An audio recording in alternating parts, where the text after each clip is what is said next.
নমস্কাৰ আমি সকলোৱে কৰ্পূৰৰ ব্যৱহাৰৰ বিষয়ে জানো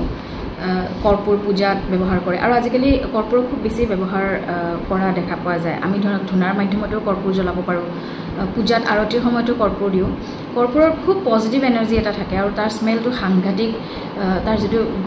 ফ্ৰেগনেন্স হয় বহুত বেছি এনাৰ্জেটিক হয় বহুতে মানি বেগত লৈ ঘূৰে স্মেলটোৰ কাৰণে খুব ভাল লাগে মানি বেগটো খোলাৰ লগে লগে খুব ধুনীয়া এটা গোন্ধ পোৱা যায় আৰু য'ত আপুনি মানি বেগটো থয় ন বিশেষকৈ লেডিজসকলৰ ক্ষেত্ৰত পাৰ্চত থ'লেও খুব ভাল এটা ফ্ৰেগনেন্স থাকে গতিকে আজি কৰ্পূৰৰ 4টা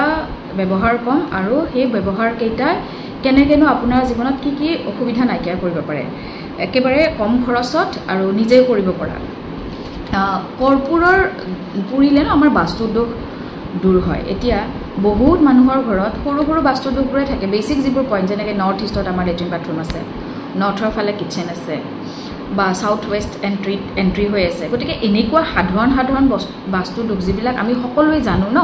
গতিকে তেনেকুৱা বাস্তু দোষ নিৰ্মূল কৰিব পাৰে সাময়িকভাৱে হওক বা লাহে লাহে কৰি থাকিলে নিৰ্মূল হ'ব তাৰ প্ৰভাৱটো কমি আহিব বাস্তু দোষৰ পৰা থকা প্ৰভাৱবোৰ সেয়া হ'ল সেই যিখিনি ঠাইত আপুনি দেখিছে যে সেই বাস্তু দোষটো আছে তেতিয়াহ'লে তাত আপুনি কৰ্পূৰ জ্বলোৱাৰ ব্যৱস্থা কৰিব পাৰে আৰু বিশেষকৈ দিন মানে সপ্তাহত এদিনকৈ আপুনি জ্বলোৱা কৰক মঙ্গলবাৰ আৰু শনিবাৰে যদি কৰিব পাৰে বেছিয়ে ভাল তথাপিও যদি নোৱাৰে এদিনকৈ হ'লেও জ্বলাব আমি ট্ৰাই কৰোঁ যেতিয়া আমি দোষবিলাক নাশ কৰোঁ সদায় মঙ্গলবাৰ আৰু শনিবাৰে তেনেকুৱা ধৰণৰ প্ৰতিকাৰসমূহ কৰোঁ এতিয়া দ্বিতীয়তে হ'ব কি যদি ৰিলেশ্যনশ্বিপ ষ্ট্ৰং কৰিব লাগে হাজবেণ্ড ৱাইফৰ হওক বাচ্ছাৰ মাজত হওক মানে চিবলিংছৰ মাজত হওক মানে কি হয় ভাই ককাই তেনেকুৱাসকলৰ মাজতে হওক সহদৰৰ মাজত ৰিলেশ্যনশ্বিপ যদি ঠিক কৰিব লাগে তেতিয়াহ'লে তেওঁলোকৰ বিচনাৰ তলত এখন মাটিৰ প্লেটত অলপমান কৰ্পূৰ থৈ দিয়ক ফ্ৰাইডে থ'ব আৰু সেই কৰ্পূৰখিনি নিজে নিজে নাইকিয়া হৈ যাব দিব আৰু এবাৰ যে থ'লে নেক্সট এসপ্তাহমান পিছত চেক কৰিব সেইখিনি হয়তো নাইকিয়া হৈ যাব আৰু তাক নতুনকৈ থ'ব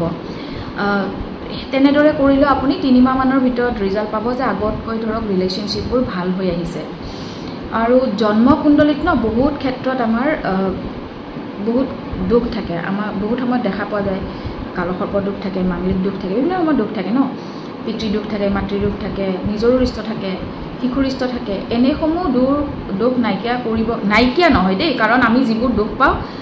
কেতিয়াও আমি ধৰক আগৰ কিবা ডেষ্টিনি থাকে যাৰ ফলত এখন হৰস্কোপ পাওঁ বুলি বিলিভ কৰোঁ গতিকে আমাৰ দুখসমূহৰ প্ৰভাৱহে কমে দুখবোৰ নাইকিয়া হৈ নাযায় গতিকে সেই দুখবোৰ নাইকিয়া বা প্ৰভাৱবোৰ মানে কমাবলৈ কৰ্পূৰৰ কিছুমান অইল কিনিবলৈ পোৱা যায় এইটো আপুনি যিকোনো অনলাইন প্লেটফৰ্মত পাব কৰ্পূৰৰ অইল ল'ব তাত জেচমিন অইল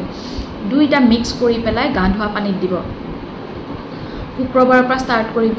ৰেগুলাৰ 21 ডেজ কৰক বা 42 ডেজ কৰক আপোনালোকৰ এই ধৰক কুণ্ডলিত থকা দুখৰ প্ৰভাৱ কমি আহিব এইবোৰ বিশেষকৈ এনেকুৱা সময়ত কৰিব পাৰে যেতিয়া দেখা পায় ন জীৱনত এইকেইদিন খুব বেছি বেয়া চলি আছে মন বেয়া লাগিছে কামবোৰ হৈ উঠা নাই গা বেয়া ইটো সিটো কিবা কিবি লাগিয়ে থাকে তো তেনেকুৱা ধৰণৰ ডাউন ফিল কৰিলে আপোনালোকে কৰ্পূৰ অইল আৰু জেচমিন অইল মিক্স কৰি গা ধুব পাৰে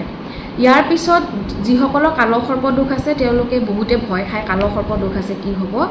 তেওঁলোকে প্ৰত্যেক 3 মাহৰ মূৰে মূৰে ঘি আৰু কৰ্পূৰ একেৰাহে জ্বলোৱা কৰক 3 মাহলৈ কোৱা হয় ঘি আৰু কৰ্পূৰ যদি ঘৰত জ্বলোৱা হয় একেৰাহে তেতিয়াহ'লে 3 মাহৰ কাৰণে কৰ্পূৰৰ মানে কালসৰ্পৰ প্ৰভাৱটো কমি থাকে আৰু এইটো এনেকুৱা কৰিব যদি পচিবল হয় 21 দিন একেৰাহে ডেইলি 3 বাৰকৈ জ্বলাব সৰু মাটিৰ চাকি এটাত অকণমান কৰ্পূৰ ল'লে অকণমান ঘি দিলে কৰ্পূৰটো জ্বলাই তাত অকণমান ঘি দিলে তেনেকৈ ৰাতিপুৱা এবাৰ দুপৰীয়া এবাৰ আৰু সন্ধিয়া এবাৰ যদি জ্বলাব পাৰে তেতিয়াহ'লে কণ্টিনিউৱাছলি 21 দিন কৰিলে কোৱা হয় যে 3 মাহৰ কাৰণে প্ৰভাৱটো কমি থাকে নাইকিয়া হৈ নাযায় দেই মই পুনৰাই কৈছোঁ দুখ কেতিয়াও নাইকিয়া হৈ নাযায় তাৰ প্ৰভাৱহে কমে আৰু শেষত ক'ব বিচাৰিছোঁ যদি কৰ্পূৰ আৰু লং একেলগে পুৰে সকলোৱে পুৰে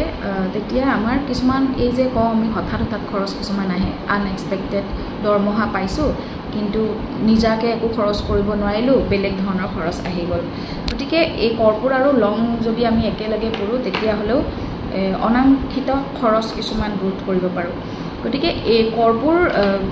খুব ফ্ৰেগনেন্স থাকে বা স্মেল বা ষ্ট্ৰং ফ্ৰেগনেন্সটো হ'ল ভীমচেনি কৰ্পূৰ অনলাইন ফৰ্মত য'তে ত'তে পাই যাব আনি ল'ব ইয়াত মই কোৱাৰ ভিতৰত আপোনাৰ কৰ্পূৰৰ অইল পায় সেয়াৰে গা ধুব পাৰে জেচমিন অইল পায় আৰু লং আপুনি কৰ্পূৰৰ লগত পুৰিব পাৰে বিচনাৰ তলত আপুনি কৰ্পূৰ ৰাখিব পাৰে ৰিলেশ্যনশ্বিপ ষ্ট্ৰং কৰিবলৈ আৰু কৰ্পূৰ জ্বলাব পাৰে একেৰাহে 21 দিন ঘিৰ লগত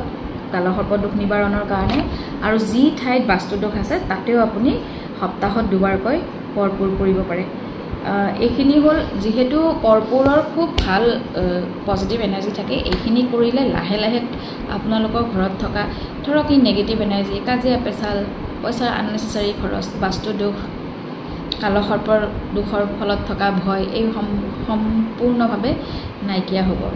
গতিকে পজিটিভ থাকক আৰু যিমান পাৰে নিজৰ মাজত এই সৰু সৰু কামবোৰেৰে পজিটিভিটি আনি চাওকচোন জীৱনটো জীয়াই থাকিবলৈ অলপ সহজ হ'ব